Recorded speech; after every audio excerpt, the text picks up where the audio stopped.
성경 하면 왠지 수십 권짜리 두껍고 복잡한 책 모음 같잖아요. 그런데 사실은요, 이 모든 걸 하나로 꿰뚫는 거대한 이야기가 딱 하나 있습니다.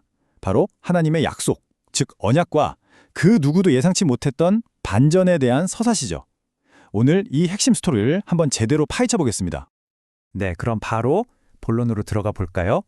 수천 년에 걸쳐 기록된 이 방대한 책들을 단 하나로 묶어주는 그 일관된 핵심 스토리는 과연 무엇일까요?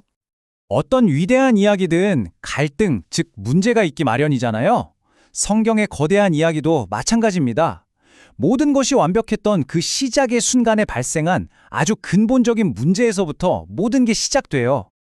이 근본적인 문제를 이 책에서는 비뚤어짐, 영어로는 distortion이라고 부르는데요. 이게 뭐냐면요. 원래 선하고 완벽하게 창조되었던 상태가 단 한 번의 선택으로 인해 완전히 어긋나버린 상태를 말하는 겁니다. 이로 인해 관계는 깨지고 죄책감과 죽음에 대한 두려움이 시작된 거죠. 근데 이 비뚤어짐이라는 게 그냥 한 번으로 끝나는 게 아니었어요. 이건 뭐랄까, 마치 바이러스처럼 걷잡을 수 없이 퍼져나가기 시작한 거죠. 그 결과가 바로 우리가 아는 홍수나 바벨탑 같은 사건들이고 세상은 결국 본래의 아름다운 모습을 잃고 갈등의 장이 되어버렸습니다.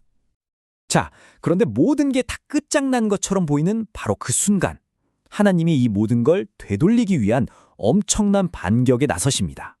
바로 거대한 언약 프로젝트를 시작하신 거죠. 이 모든 거대한 프로젝트가 놀랍게도 아브라함이라는 한 사람에게 건넨 이 단순하지만 강력한 약속 하나에서 시작됩니다. 깨어진 세상을 치유하기 위한 계획이 바로 이 순간 시작된 거예요. 이게 진짜 흥미로운 부분인데 이 언약 프로젝트가 어떻게 이어지는지 보세요.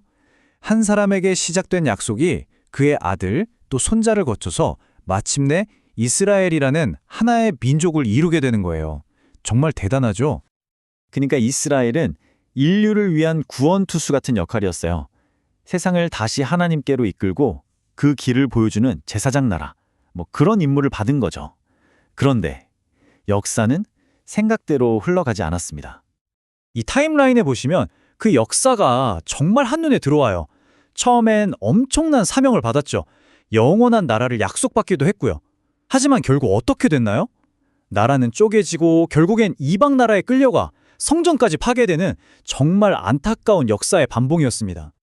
그리고 바로 이 기원전 586년, 이 해가 결정적이었어요.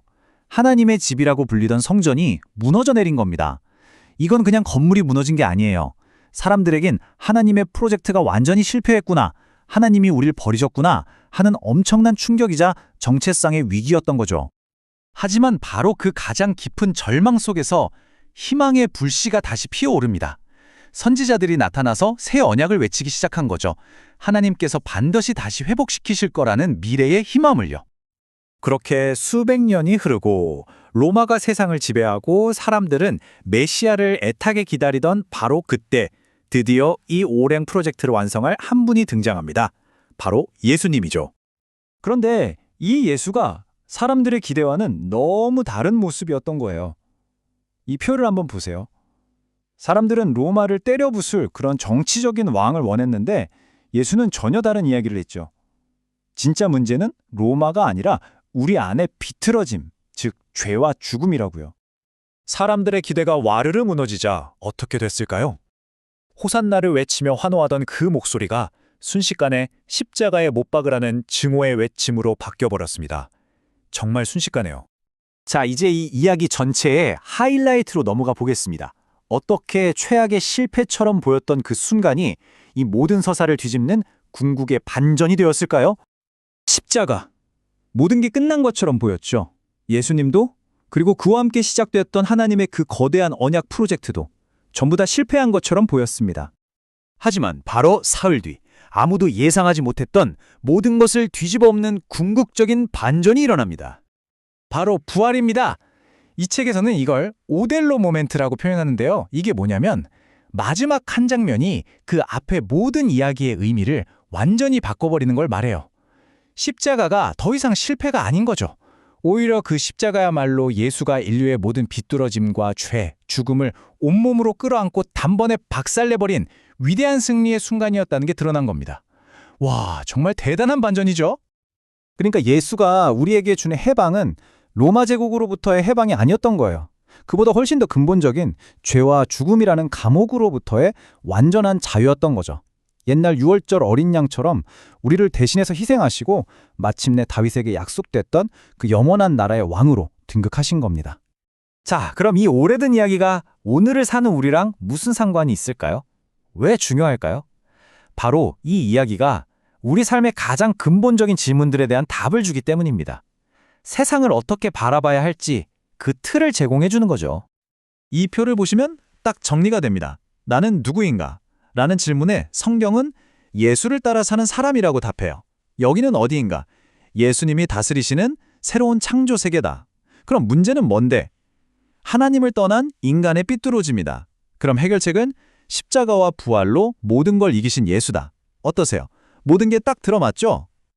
정말 놀랍지 않나요?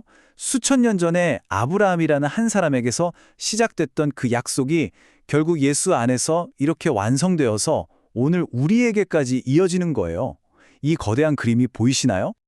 결국 이 모든 이야기는 단 한 가지를 증명하고 있습니다. 바로 하나님의 신실하심.